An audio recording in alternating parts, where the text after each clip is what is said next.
A very good evening and welcome to UBC News Tonight, today on the 12th of June 2026, with me Sharon Kyomugisha and Mgalu Mohammed on sign language. We're coming to you live from the Nile Avenue, and we start off with President Yoweri Museveni in our stories today, who has presided over the swearing-in of Uganda's new Deputy Chief Justice, Justice Moses Kaziwe at State House in Entebbe. The President congratulated Justice Kaziwe on his appointment and used the ceremony to commend Chief Justice Flavian Nzeja for his stand against corruption and delays in the judiciary. I, Moses Kaziwe, swear in the name of the Almighty God that I will be faithful and bear true allegiance to the Republic of Uganda, and that I will preserve, protect, and defend the Constitution, so help me God.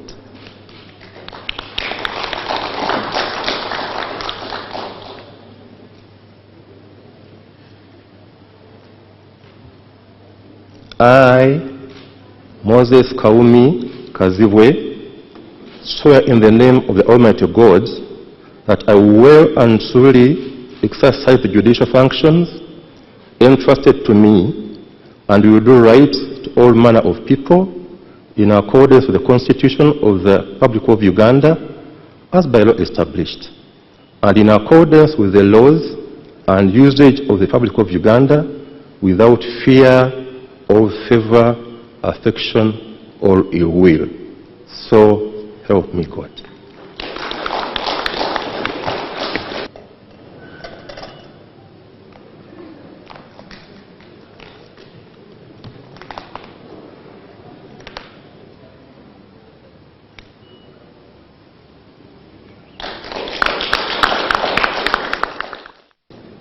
Allow me, Your Excellency, to convey my warm congratulations upon your resulting victory in the recently concluded general elections. The outcome, Your Excellency, reflects the confidence that the people of Uganda have placed in your leadership and vision for our country's continued transformation. I pray that God grants you wisdom, strength, and good health as you continue to guide Uganda towards peace, prosperity, and sustainable development. We thank you, Your Excellency, for your public condemnation of these vices. No development or public confidence can be attained in institutions if we nurse corruption. I therefore commit myself to supporting all efforts to prevent, detect, and combat corruption within the justice system and the wider government. Judicial integrity, ethical conduct, transparency, and accountability must remain non-negotiable. And I repeat, Your Excellency, must remain non-negotiable if the judiciary is to retain the trust and confidence of the people.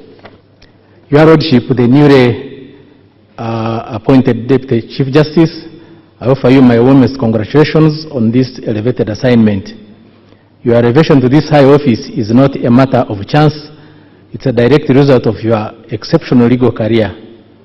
Your deep dedication to justice has earned you this profound trust.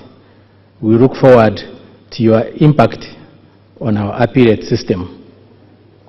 The office of Deputy Chief Justice carries heavy constitutional weight. You are now the head of the Court of Appeal, which also sits as a constitutional court. This court serves as a vital shield for our national constitution and acts as an ultimate arbiter.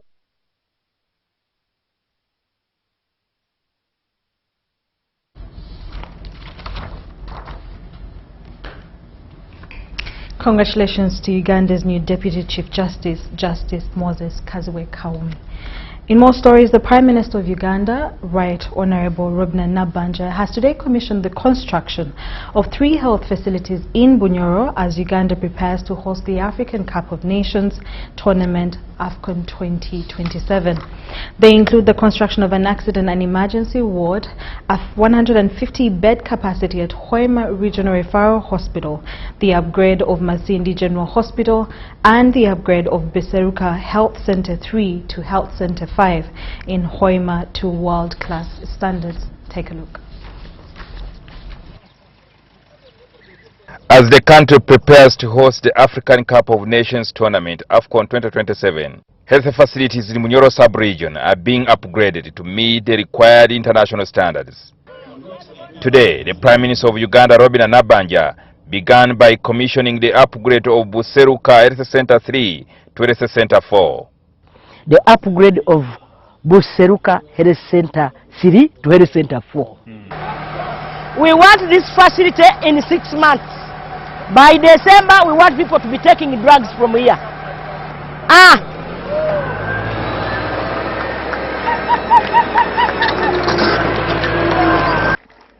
During the upgrade, 3 facilities will be established here. 1, a theater. 2, a general ward. And 3, an outpatient department. According to Engineer George Otim, Commissioner Health Infrastructure in the Ministry of Health, this Health Center 4 will later be converted into a community hospital, and the community will no longer in need of seeking treatment from Hoima Regional Referral Hospital, which is designed to be converted to a community hospital. It has complete radiology like a general hospital. And this is going to be the first of its kind. From which, yes. Later, the Prime Minister Robina Nabbanja commissioned the construction of an accident and emergency ward of 150-bed capacity at Hoima Regional Referral Hospital and a facelift of Masindi General Hospital. It is an honor for me to officially launch the expansion and rehabilitation and equipping Hoima Regional Referral Hospital so that we can host AFCON 2027.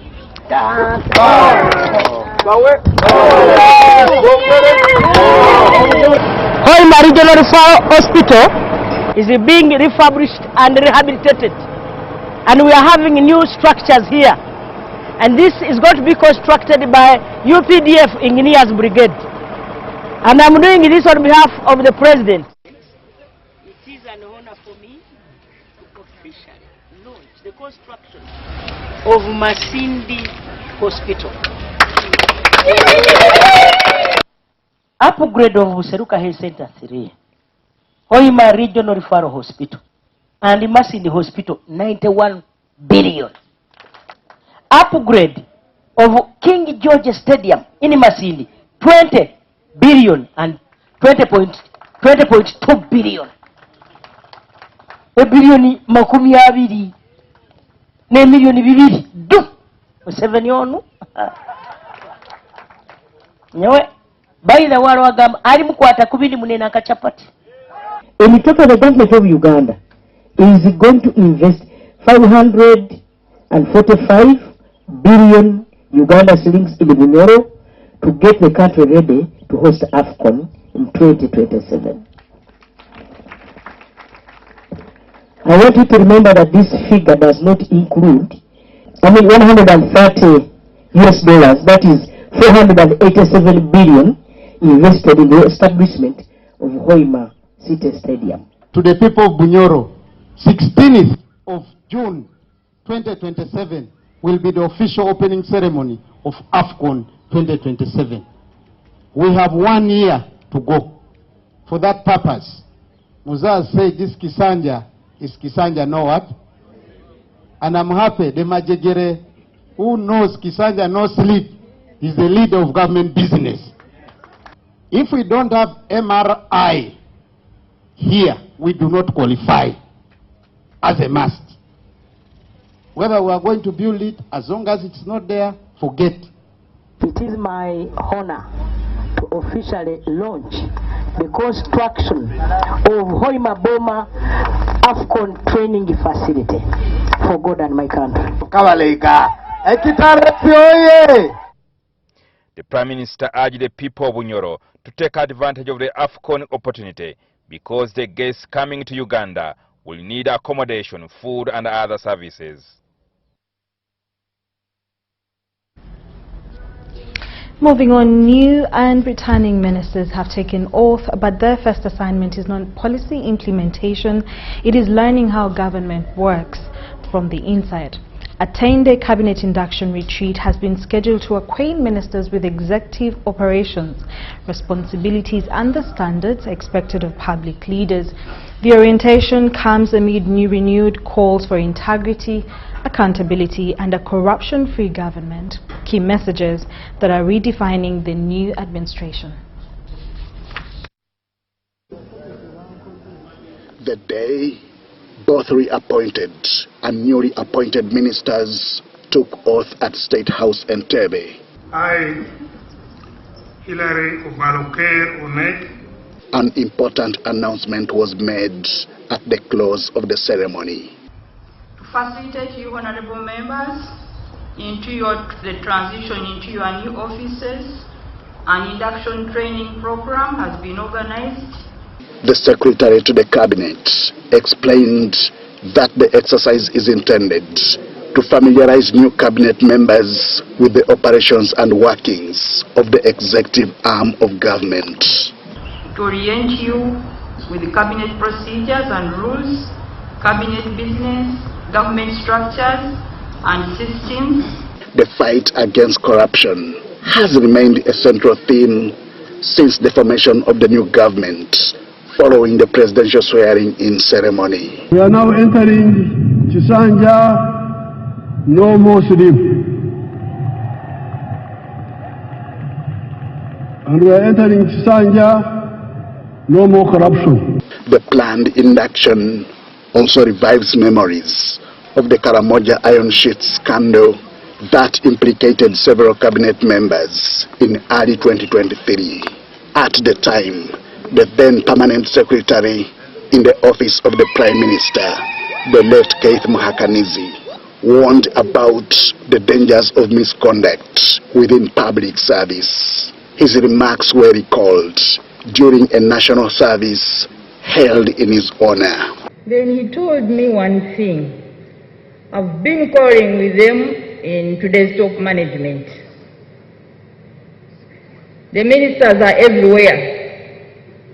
They are in stores, they are in procurement, they are in accounts, they are in HR, they are everywhere. These are among the concerns the upcoming cabinet orientation seeks to address as government emphasizes accountability and ethical leadership.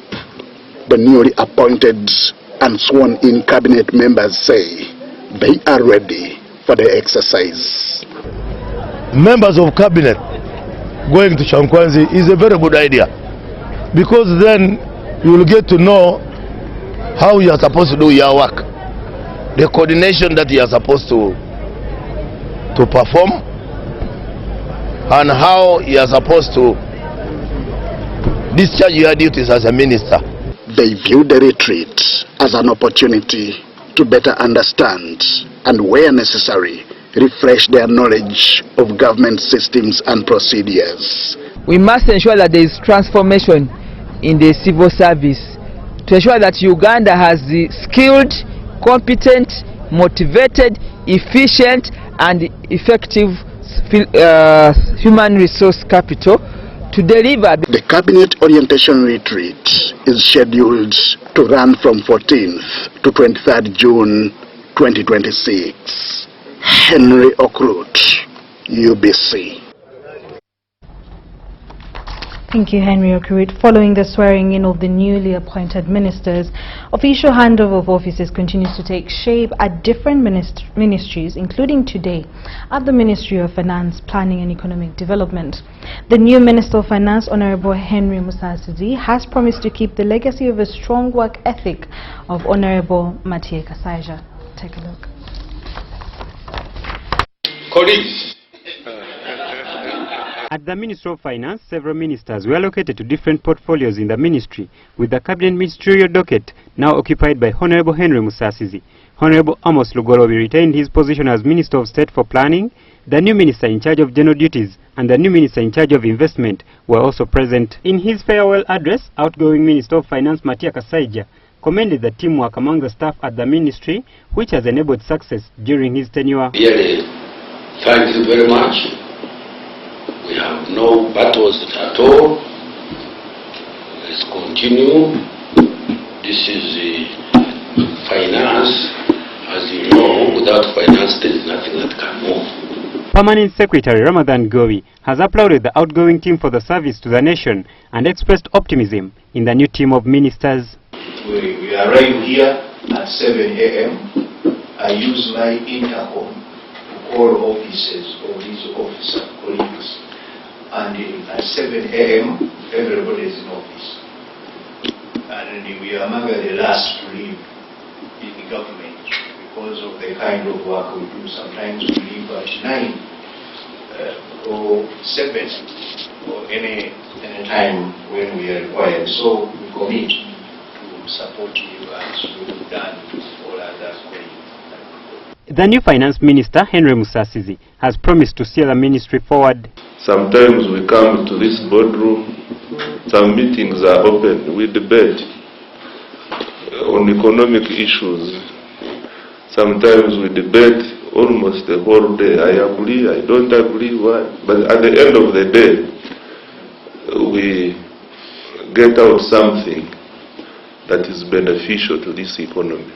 Meanwhile, at the Ministry of Trade, Industry and Cooperatives, there has also been a change of guard, with new ministers assuming their roles as the outgoing ministers officially handed over office. By the way, we have huge tea plantations, but we used to import tea leaves from Kenya. We didn't have sugar. So from that scenario of where we were to where we are today, I think we've been able to achieve at the level where we are today. We really need to be innovative, because innovation is the way to go. Of the ministry, we pledge our full support to the incoming political leadership, and the ministry's management and staff stand ready to provide timely technical advice, policy support, institutional memory, and coordinated implementation capacity. Joseph Chigozigola, reporting for UBC. 500 billion! The International Organization for Migration has handed over critical response equipment and medical supplies to Uganda's Ministry of Health in a renewed effort to support the country's fight against Ebola. The donation is expected to strengthen surveillance systems, infection prevention and control measures, as well as emergency preparedness, particularly in high-risk districts at border points. The handover ceremony took place at Entebbe International Airport. Take a look as Imunet and Katamba report. The equipment, valued at $199, approximately 755 million shillings, includes 3 modern thermoscanners, a multi-purpose tent, and 60 automated dispensers of hand sanitizer. These are aimed at boosting Uganda's capacity to quickly detect and respond to potential Ebola cases. The Permanent Secretary at the Ministry of Health, Dr. Diana Twine, said the support comes at a critical time as Uganda continues to strengthen its preparedness and response systems against Ebola. She noted that the donated equipment will enhance the safety of frontline health workers and improve disease surveillance across the country. The scanners, Honorable Minister, the IOM, through they are giving us these scanners to enhance the surveillance, and especially here at the airport, but also in the border points. The Minister of Health, Dr. Chris Bariomunsi, emphasized the importance of deploying Ugandan health workers to the Democratic Republic of Congo, noting that they are well trained and better equipped to handle Ebola management. So it will require collaboration with the neighboring countries, especially DRC. That's why I'm sure you have told them that the decision has been taken with the guidance of the President that we shall have to establish treatment centers across in the DRC, because the perception there is that there is better treatment, maybe it's also true, better management of the cases here in Uganda. And that is tempting many of the Congolese who fall sick to cross over into the country. The acting Deputy Chief of Mission at the United Nations, Jessica Haley, stressed the importance of coordinated efforts in responding to public health emergencies, particularly given the cross-border nature of disease outbreaks. She reaffirmed the UN's commitment to working closely with the government of Uganda and partners to strengthen health security and protect communities from Ebola. In this distinguished group is that the U.S. government from Washington is very committed to the Ebola response in the region. They have pledged over $220 million for the regional response, which includes funding primarily for DRC, but also for Uganda and for the surrounding, countries. So we support you, we are with you, and we are here to stay. If I recall, since I arrived in Uganda here 5-6 years ago, this has been the 5th donation we are making. I arrived 2 days to COVID and I jumped into action immediately, bringing my experience from West Africa when we had Ebola in 2014-2016. The Ministry of Health expressed gratitude to the International Organization for Migration, IOM, for what it described as a timely intervention, saying the donation will significantly contribute to safeguarding lives and strengthening Uganda's emergency response systems. I would want to appreciate the donation which has been given to government, and like the PS, as they said, we shall look after the equipment very well, but also ensure that it does its work, and we are happy for the partnership. It is worth noting that the government of Uganda allocated 5.2 trillion shillings to the health sector in the 2026-27 financial year, representing about 6.2% of the total 84.39 trillion shilling national budget. The International Organization for Migration has been supporting Uganda's Ebola response through surveillance at points of entry, preparedness activities, and provision of emergency supplies to strengthen national response capacity. Charity Marion Imnat and Robert Katamba reporting for UBC News.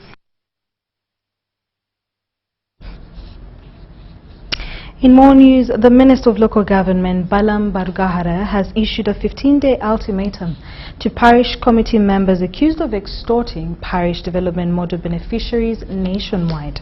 He warned the failure to refund within the deadline will result in prosecution and possible imprisonment. Take a look. We have given you the Uganda Public Service Standing Orders. After receiving instruments of power, Barugahara announced that following a 2-week induction in Chankwanzi, the ministry will hold district accountability meetings targeting alleged extortion. People have been collecting money from PDM beneficiary for them to access PDM. Your time has come. Refund. We are giving you an ultimatum starting 1st July up to 15th July. You should have refunded the money you received from someone. Otherwise, you are going to conduct barazas in all the 145 districts, and we shall give people microphones. Should you have made a mistake and collected money from anybody, that will be the end of you. During the handover ceremony, outgoing Minister Victoria Rusoke acknowledged corruption as one of the greatest challenges she faced during her local government tenure. I didn't fail because I was weak. I failed because there was concerted effort to fight me. And I want to say to you for that, come here. And you give a copy to the president. Her successor, Justina Mere, pledged to combat corruption in local governments and enhance accountability throughout the sector. People were even telling me, talk to the PS to give you a town clerk in Masaka of your choice. I said, no, I'm not influencing anything. Let the PS get somebody with a functioning brain and put them in Masaka as a town clerk. I'm not influencing anything. I'm not suggesting any name. I'm not involving myself in anything. If you come there and you do your work, we shall work together. If you bring your games, I will deal with you. Meanwhile, Permanent Secretary Benjamin Kumumanya noted that in the past 5 years, the ministry prioritized transport and logistics to strengthen monitoring and supervision of nationwide government projects. We're able to give a motorcycle to all the 2,000 plus LC3s, so the question was sorted out. And just last year, we're able to give vehicles to the district chairpersons, city mayors, municipal mayors, and city division mayors. And therefore, that question was resolved. Outgoing Minister Rafael Majezi emphasized achievements attained by the ministry during his 5-year tenure, despite encountering significant challenges throughout his leadership. The Attorney General, Honorable Dr. Sam Mayanja, has met a group of investors seeking to transform waste into valuable resources and position Kampala on the global map through the development of modern elevated rail transport systems. The investors were led by Kampala Lord Mayor, Engineer Ronald Balimwezo Nsubuga, during a meeting held at the Attorney General's office in Naguru, Kampala. Unlike in previous years when relations between Kampala state leadership and central government were often strained, Kampala Lord Mayor Engineer Ronald Balimwezo Nsubuga says cooperation between the two sides is essential for the city's development and the country's progress. We had problems of over delay in the Attorney General's office. We are serving so many contracts because every contract has to be cleared by the Office of the Attorney General. Every ordinance has to be cleared by the Office of the Attorney General. Interpretations of the law have to be done by the Office of the Attorney General. And they have been taking months, almost years in some cases. In what many describe as significant shift, the NUP-affiliated Lord Mayor has embarked on a collaborative approach with the government to advance development projects within the city. Speaking during the meeting, Attorney General Honorable Dr. Sam Mayanja welcomed the renowned cooperation, saying partnerships between government and city leaders are critical in delivering practical solutions to long-standing urban challenges. Because this is the first time that the Lord Mayor in Kampala is coming to interact with the government. So that's a very good period, and as our President stated, His Excellency Kaguta Museveni, that there was the campaigning period, the politicking. It ended with elections. Now it's time to work. Courtesy call from the Lord Mayor, escorted by a team from EKT, a company specializing in garbage collection and solid waste management, and Census Equity Africa, a firm involved in the development of high-rise railway and high-speed train systems. Dr. Mayanja also highlighted some of the government's achievements and ongoing efforts aimed at improving public services and creating an enabling environment for investors. It's a great historical moment.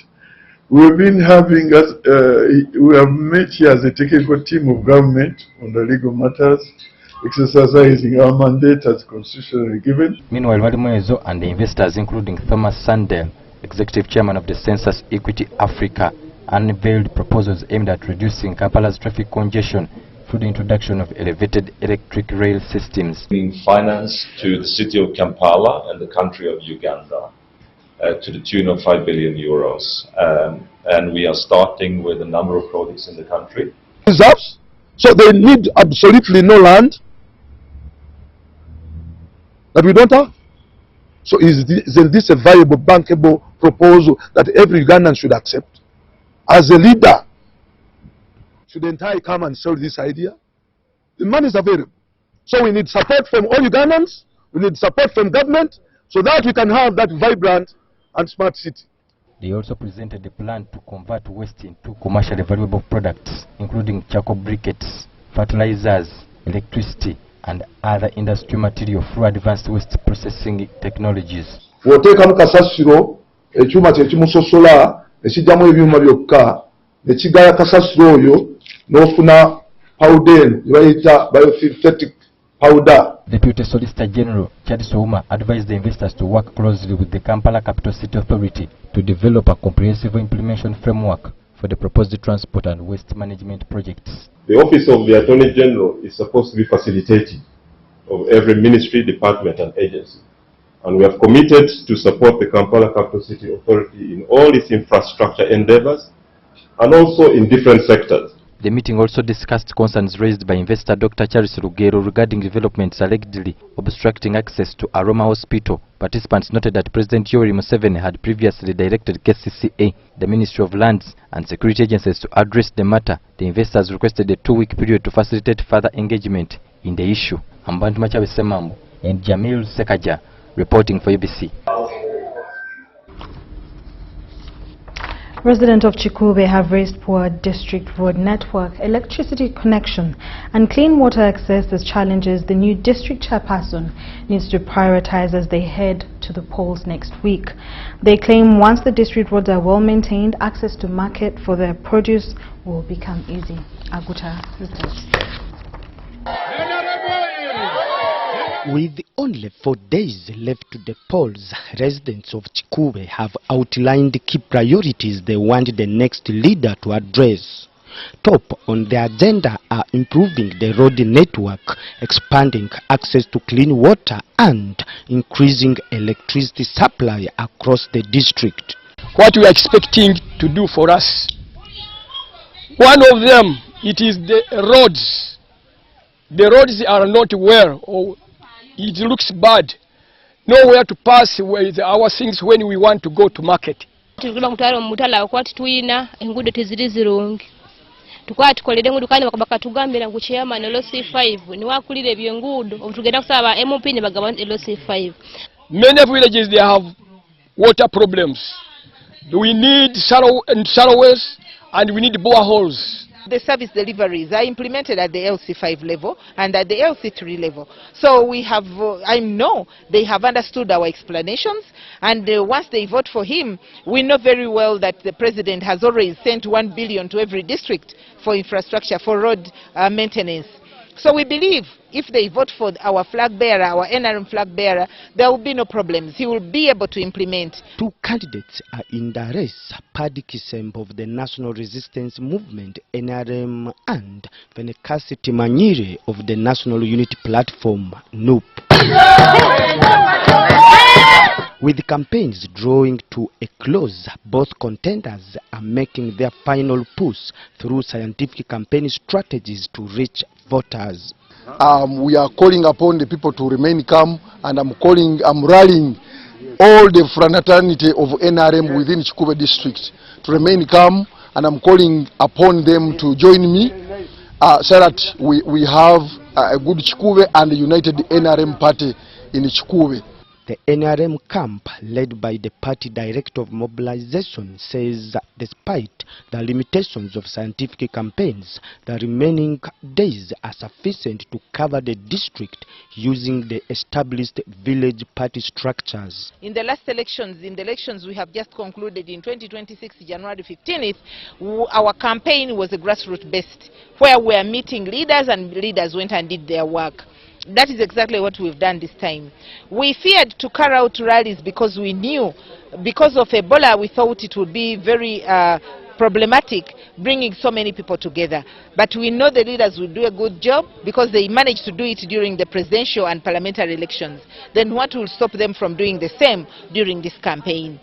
Chikube residents head to the polls next Thursday with President Yoweri Kaguta Museveni, the national chairman of the NRM, expected to campaign in the district on June 16th, the final day of the campaigns to drum up support for the party flag bearer. Philip Aguta for UBC News in Chikube.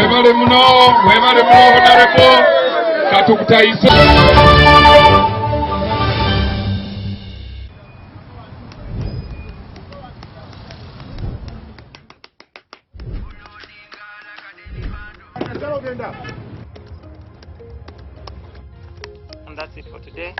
Till the next episode.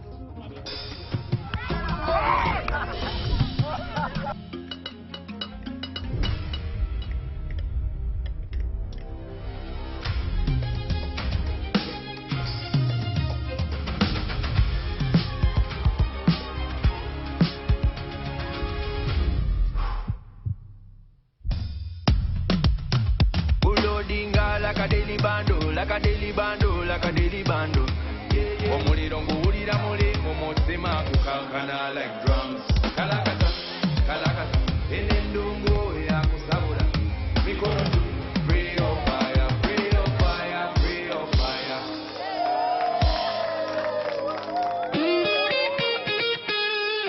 Makerere Institute for Social Development, a certified institution for higher learning, invites applicants for certificates and diploma courses like accounting and finance, procurement, journalism, tailoring and fashion design, with many other skills-tailored courses.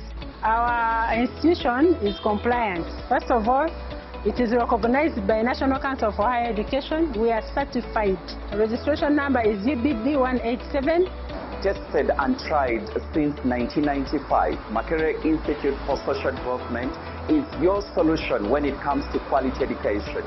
You may apply for January, May, August intakes. Find us along Sir Apollo Kagwa Road, opposite Makerere University Sports Ground. Our tuition is affordable with a state-of-art facilities. Early birds stand a chance to grab themselves bursaries. MISD or Makerere Institute for Social Development, facilitating your career.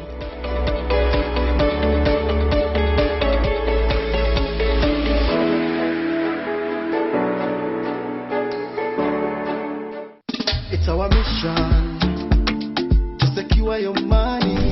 Protecting your money is as important as earning it. It is for this reason that the Deposit Protection Fund of Uganda, DPF, was established by the government of Uganda to provide deposit protection to customers of regulated financial institutions. In the unlikely event that your commercial bank, credit institution or microfinance deposit-taking institution fails, the DPF will pay you up to 10 million Uganda shillings.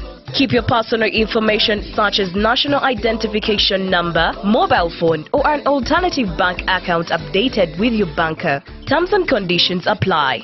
For more information, contact DPF at Aha Towers, Plot 7 Lodell Road, Kampala. Call 0312-206-400 or visit our website at www.dpf.or.ug. We are the DPF. We protect your money. Protection Fund of Uganda.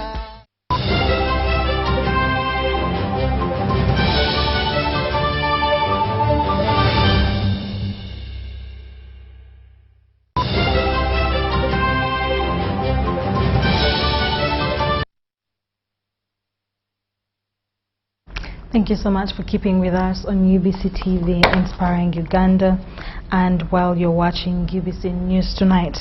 In more stories, the Minister of Works and Transport, Fred Byamukama, has issued a stern warning to contractors undertaking works on the Mitiana-Mubende Road over continued delays in completing the project. The Minister says that the contractors have been given 8 months to meet their obligations and complete the road works, or risk having their contract terminated. The warning follows recent concerns raised by President Yoweri Museveni regarding the slow progress of the project. In 2021, President Yoweri Museveni launched the rehabilitation of the Mubende-Mitiana Road. The project, awarded to Enable Project, a Serbian construction firm, commenced in April 2021 and was initially expected to be completed by July 2024.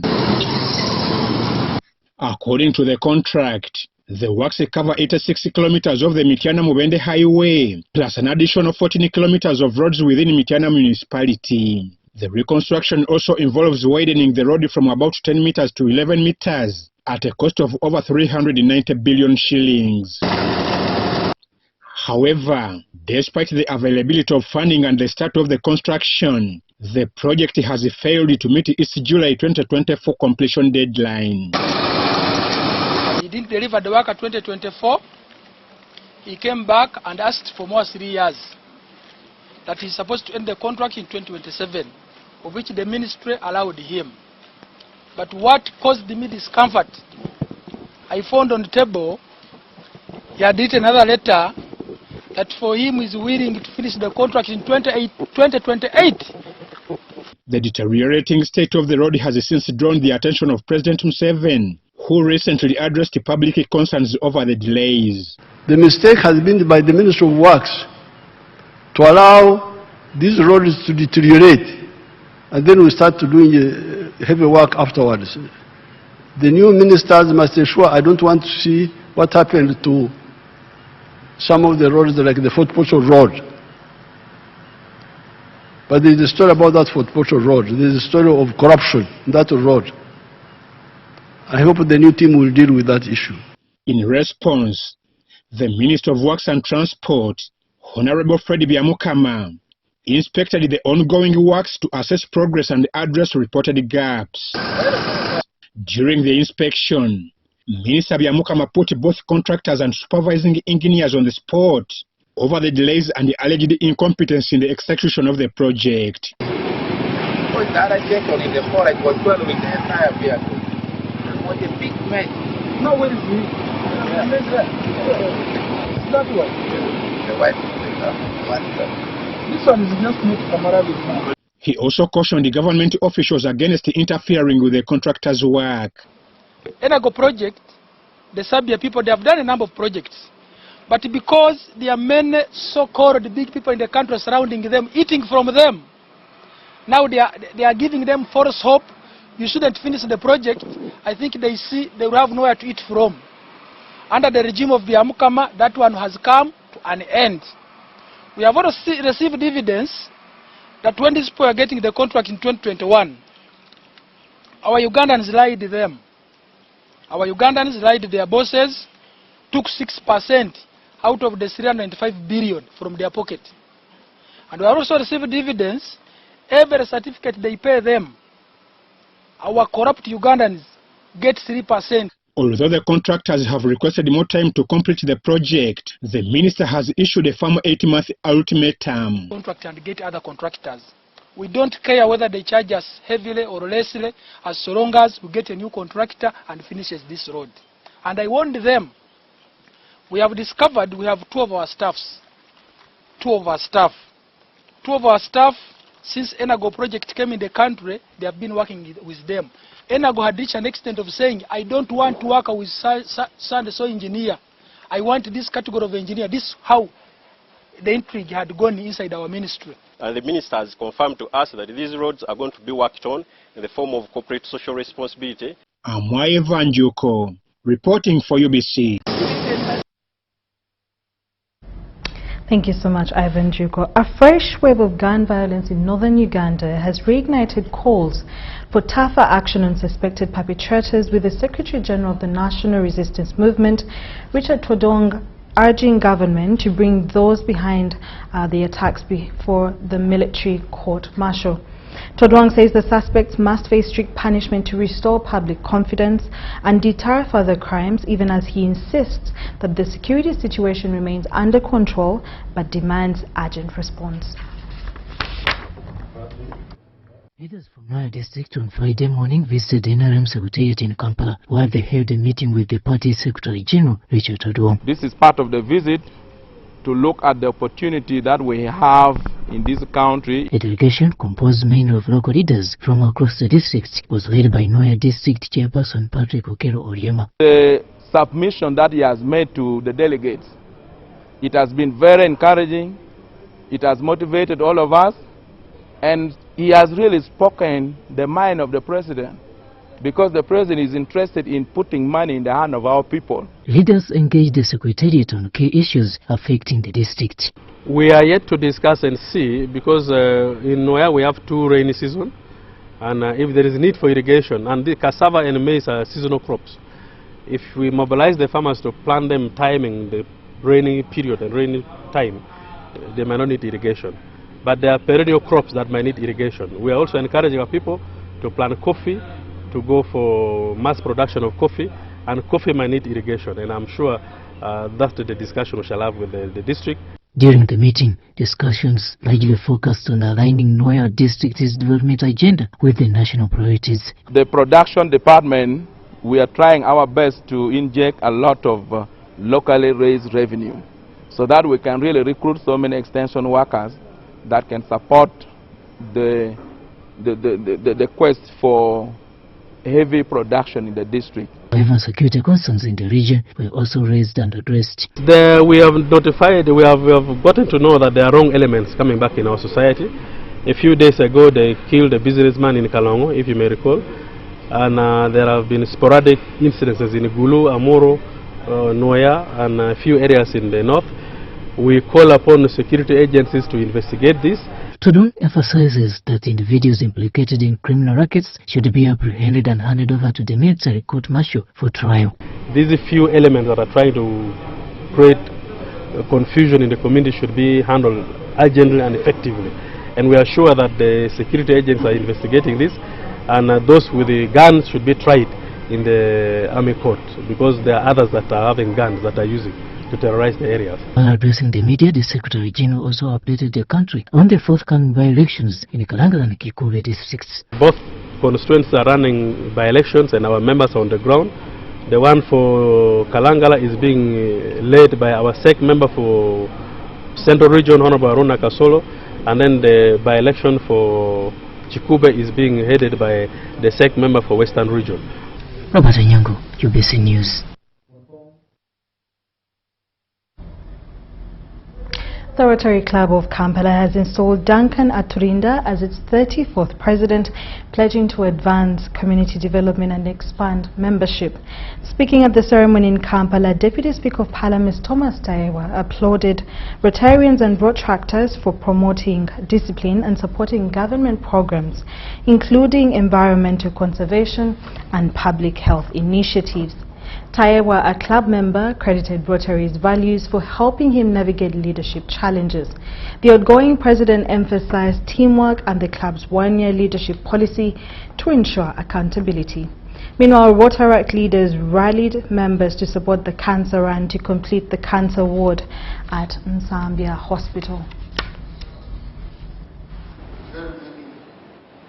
I've been privileged, and it's during this period that I learned a lot from him that made me look at life and service totally differently, and which I found is laid within the structure of Rotary. Today we're installing the 34th president of our club, who happens to be me, and we're looking at continuing what the previous board has been doing, being the environmental stewards, but also most importantly helping the youth in good vocations that they can support their incomes. I can tell you about the time we invested just 1.5 million Uganda shillings in vocational skilling of the community around Lutera Prison. And we had 56 beneficiaries. These were mothers who had families. Moving on, the Minister for Information, Communication Technology and National Guidance, Justin Kasule Lumumba, has commended the Public Procurement and Disposal of Public Assets Authority for championing transparency in public procurement through the effective use of technology.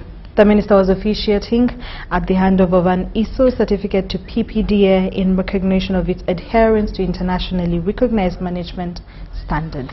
Take a look. Upon meeting the required standards and satisfying stakeholders as well as development partners, the Public Procurement and Disposal of Public Assets Authority (PPDA) has been awarded an ISO certificate recognizing its commitment to international management standards. The background especially is based on open contracting data standard, where this data standard is on the government procurement portal that was housed and developed and managed by PPDA to avail data for purposes of disclosure, for purposes of transparency in procurement systems and procurement processes of this country. The Minister for Information, Communication, Technology and National Guidance, Justin Kasule Lumumba, officiated at the awarding ceremony and commended the authority for spearheading the government's digital agenda in the procurement sector. You must now sustain this standard through daily practice, continuous improvement and strong internal controls. The board and management must ensure that information security becomes part of PPDA's organizational culture. Bring more ideas, develop more softwares to fight corruption, because this is also in an effort of showing that we can fight corruption, but also be able to compete at the global level. Lumumba underscored the significance of transparency in public procurement in achieving the country's tenfold development strategy. Public procurement handles vast amounts of sensitive data, financial information, supplier records, bid documents, and contract details. Protecting this information is critical to ensuring transparency, fairness, accountability, value for money, and traceability in the use of public resources. For the objectives of that road is to increase, for example, the market, to access the market, or to take tourists, then that objective must be achieved. That's why I'm talking about the effectiveness of the procurement process. NITA Uganda is committed to contributing to the government's e-procurement system and improving service delivery by supporting all government agencies to adapt to the dynamic and demanding technological environment.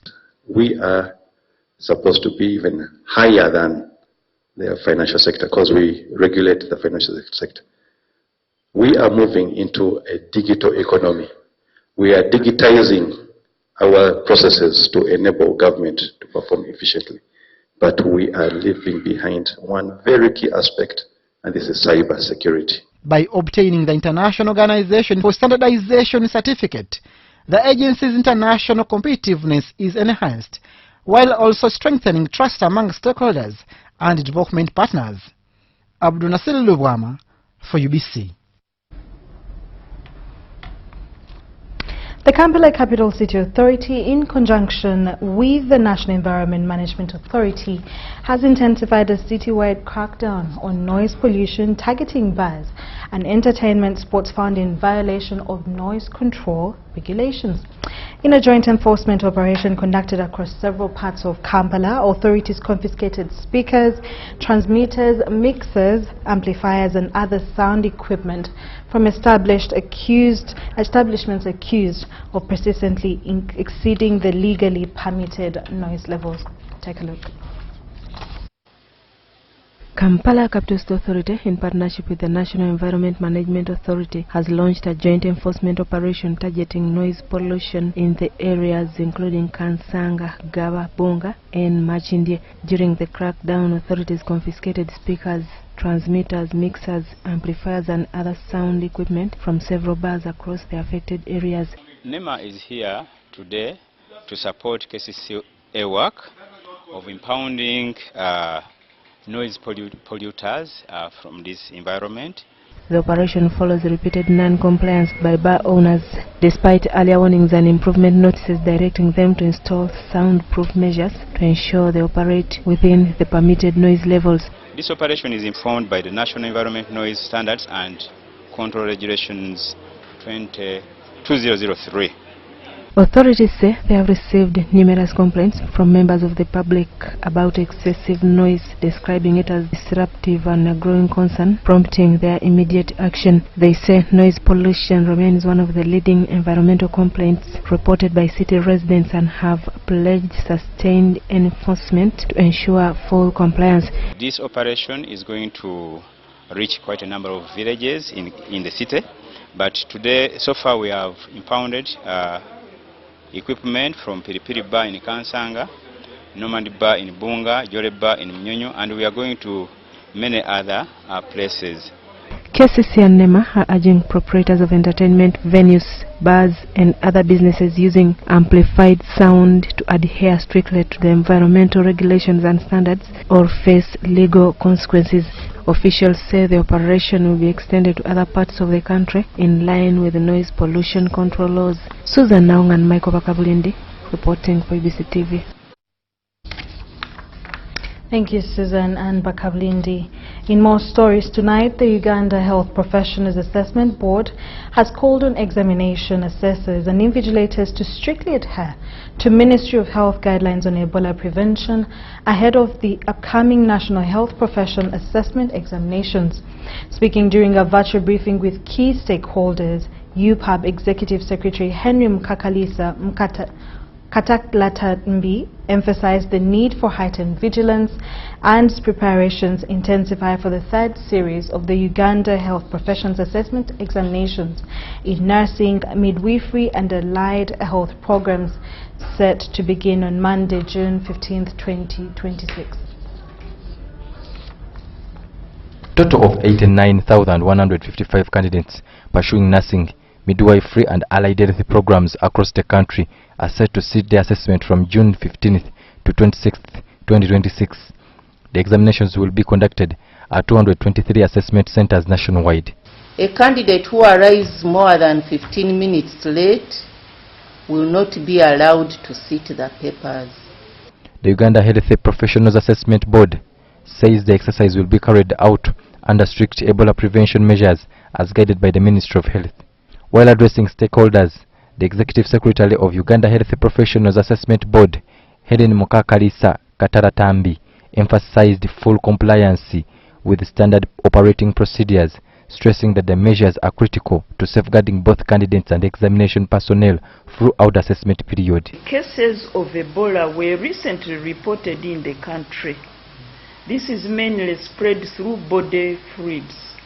I urge you to practice the standard operating procedures as issued by Ministry of Health so that you stay free from infection. UHAPAB has deployed a wide range of personnel to oversee the exercise, including supervisors, monitors, center coordinators, invigilators, practical assessors, and security officers from the Uganda Police Force and the UPDF. The Deputy Executive Secretary, Juliet Nasiwa Twesije, has warned all stakeholders against examination malpractice, urging vigilance and strict adherence to guidelines to protect the integrity of the assessment process. Invigilators must thoroughly check all candidates before entering the assessment halls to ensure that a candidate does not enter with unauthorized material. Only registered candidates with assessment cards should be allowed to enter the assessment halls. These registered candidates should also appear in the album. She also called on institutions hosting the examinations to ensure candidates are provided with meals during assessment period, cautioning that hunger could affect performance and concentration. We've on several occasions gotten reports that there are some centers who don't give meals to candidates. I know it happens in some institutions, candidates are not given meals, but at least for these 2 weeks, please provide meals so that our candidates are able to sit their assessments comfortably. This marks the third edition of Uganda Health Professionals Assessment Examinations for TVET health trainees organized by UHAPAB. I'm Bantu Machawe Semambo, Antoni Senabulia for ABC News.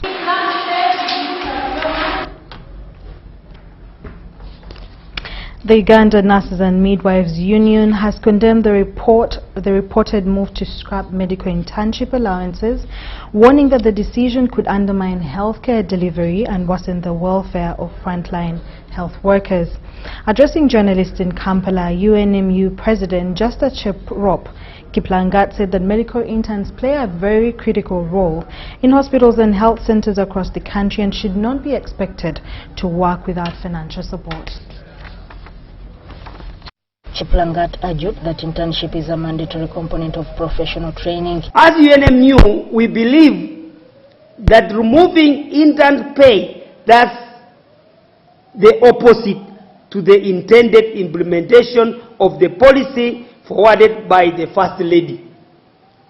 So we call upon the Parliament to review and to take note of the First Lady's comment. Because if you are doing contrary to the Minister of Education, then that is very big disaster. Because the Minister has already given guidelines of the purpose of the policy. The union also criticized the growing requirement for nurses and midwives to purchase their own uniforms. A hungry medical intern is a danger to the patient on the bed. Because if I am handling somebody very sick and I am also very hungry, I am stressed up, I cannot handle that patient very well, more especially in ICU department and casualty, and also in maternity. So if a midwife is very hungry and is handling that matter, then things will not come well. Expecting nurses to meet additional costs while reducing support to interns sends the wrong message to our workforce. The Ministry of Health, through National Medical Stores, NMS, that they are no longer supplying uniforms to nurses and doctors. And some hospitals have already started also telling the nurses to buy uniforms. I am standing on behalf of the nurses and midwives. We don't have that money to buy uniforms, for the information of this country. There is no money which is cassetted for uniforms. We are soldiers of health. For UBC News, I am Sudat Hai.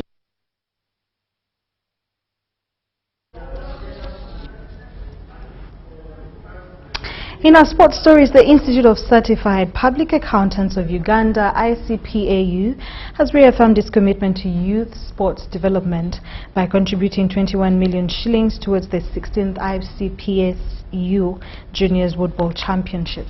John Van Sentamo with a report.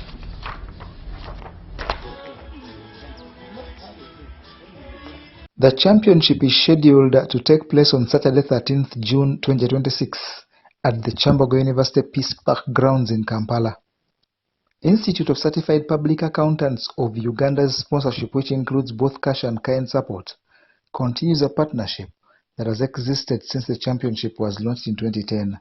Continuing with our partnership, we're not going to stop at any minute.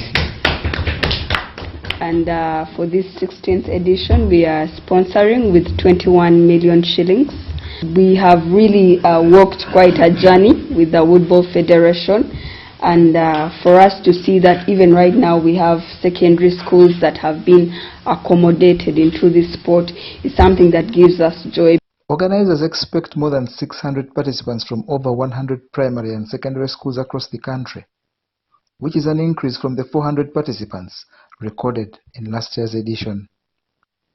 Basalawo okuteeka ssente mu baana abato bano kubanga bamanyi nti be bamu ku bagenda okubeera ab'omugaso mu ggwanga mu biseera ebiddako. The annual tournament aims to promote football among young learners while nurturing future talent and encouraging values such as professionalism, excellence, accountability, integrity, and responsiveness.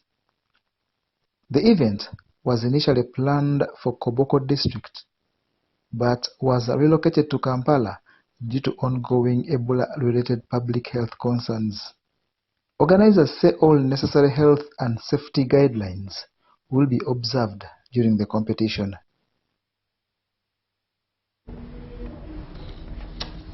NCBA Bank Uganda has officially launched the Uganda leg of the 2026 NCBA Golf Series, East Africa's premier amateur golf tournament. The launch, held at Uganda Golf Club in Kampala, marks the start of Uganda's participation in the regional competition, which brings together golfers from Rwanda, Uganda, Kenya, Tanzania, and of course it's its fourth year.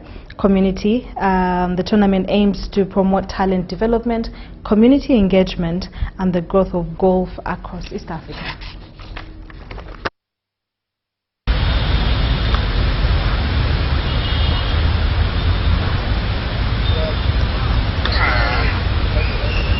Only speak for the series in Uganda. There will be two events. There will be one here at Uganda Golf Club this weekend on the 13th of June.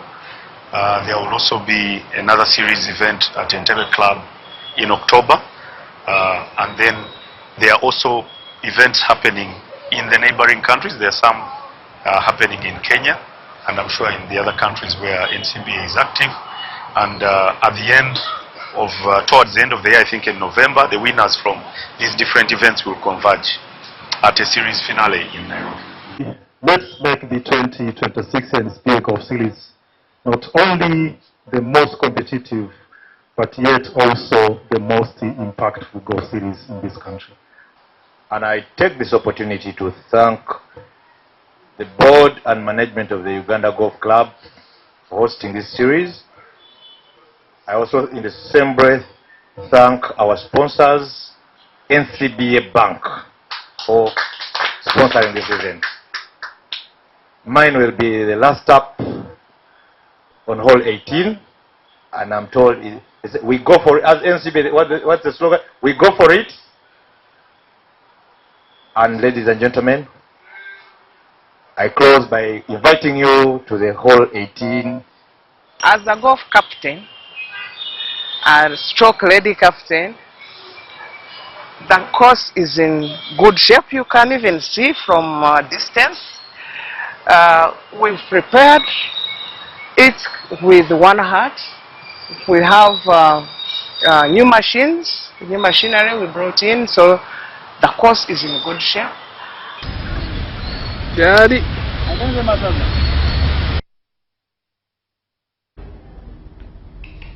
And that's all we've had for you tonight. I beg your pardon. My name is Sharon Kyomugisha.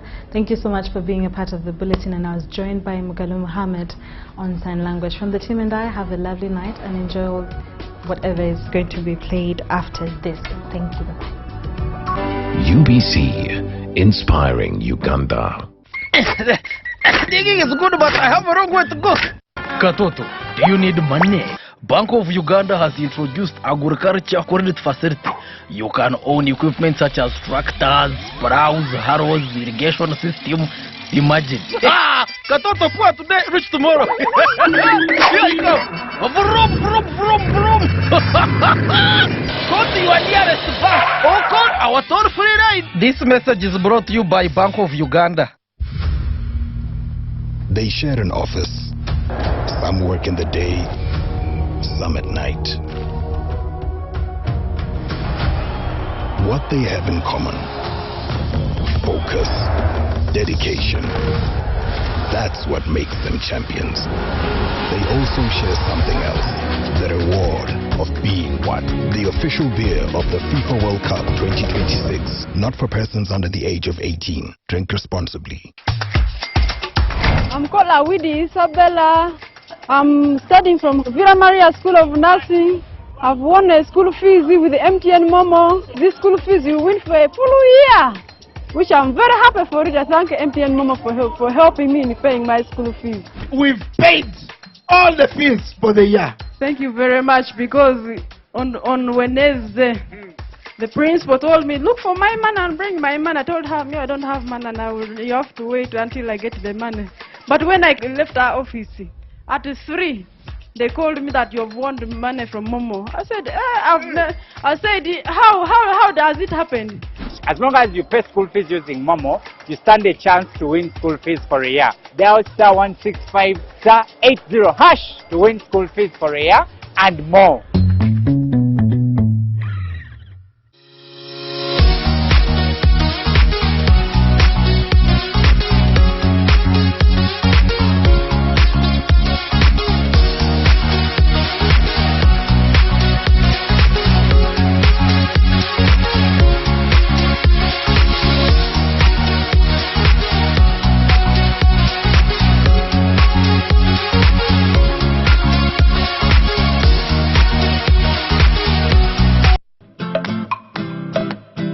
Uganda's coffee story is an exciting phase through the Government of Uganda funded National Coffee Seed System Project, the National Coffee Research Institute, NACORI, and the policy guidance of NARO works with MAIF, Coffee Department, registered nursery operators, and farmer groups to deliver quality coffee seedlings to farmers. Introducing Next Wave, the next generation of coffee. Chituza Robusta coffee varieties with higher yields, drought tolerance and resistance to diseases. As Uganda's coffee exports grow from 3.5 million to over 8.7 million bags, NACORI research is helping drive productivity, quality and competitiveness. Beyond production, NACORI is unlocking new opportunities through coffee value addition, creating innovative products and higher incomes for farmers, processors and entrepreneurs. By developing unique flavor profiles and world-class coffee innovations, Nakori is helping Uganda's transition from exporting volumes of coffee to exporting value. Nakori's innovations undergo a rigorous research process that makes them sustainable for the next generation. Drought-tolerant coffee varieties that are cultivated, planted in Uganda's drought-prone areas. Nakori, research, innovation, prosperity.